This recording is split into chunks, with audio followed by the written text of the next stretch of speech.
nous avons atteint le dernier étage du système volcanique, celui qui sépare le réservoir de la bouche éruptive et que l'on nomme communément le conduit volcanique.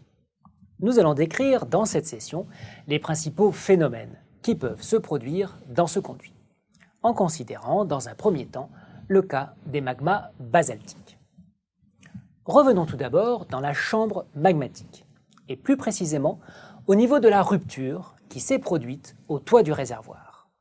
À cet endroit, propulsé par sa flottabilité, le magma s'échappe de la chambre. Le magma se propage par fracturation hydraulique, en créant une fissure de forme plane que l'on appelle un dike.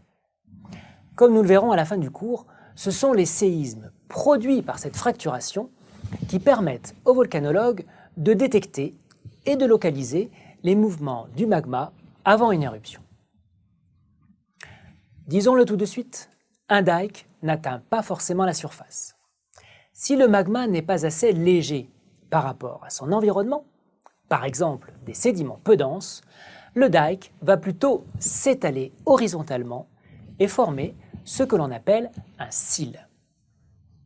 Ce n'est que bien après leur formation et leur cristallisation que l'on découvrira les cils à l'affleurement, une fois que l'érosion aura fait son œuvre. Dans le reste des cas, le dike atteindra la surface et il formera un conduit volcanique reliant la chambre magmatique à la bouche éruptive. On retrouve souvent les traces de ces conduits dans les paysages de régions volcaniques, sous la forme de cheminées volcaniques fossiles que l'on appelle parfois des necks. Attardons-nous maintenant sur ce qu'il se passe dans le conduit volcanique lorsque le magma remonte vers la surface. Le paramètre physique le plus important pour la remontée d'un magma est la chute de pression. Comme un plongeur qui remonte des eaux profondes, le magma, lors de sa remontée vers la surface, est soumis à un poids des roches de moins en moins important, donc à une pression de plus en plus faible. En raison de cette chute de pression, les gaz qui étaient dissous dans le magma en profondeur, eau et gaz carbonique principalement, vont être extraits de la phase liquide et former des bulles de quelques microns.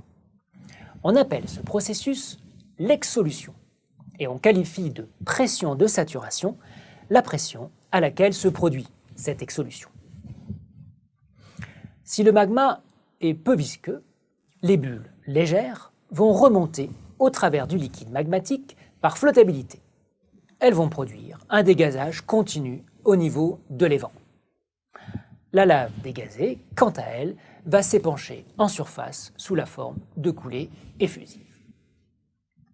Cela se produit typiquement pour des basaltes issus de la fusion par décompression adiabatique. Ces laves sont en effet pauvres en silice et de relativement haute température, deux conditions leur donnant une faible viscosité.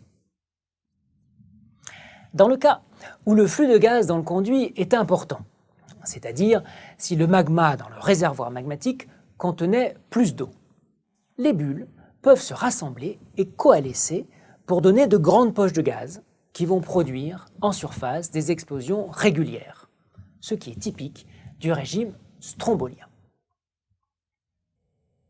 Dans des cas plus extrêmes encore, souvent en début d'éruption, lorsqu'est purgée une grande quantité de gaz qui était stockée au toit de la chambre, les bulles géantes peuvent elles-mêmes coalescer pour former un écoulement annulaire continu qui produit en surface une fontaine de lave.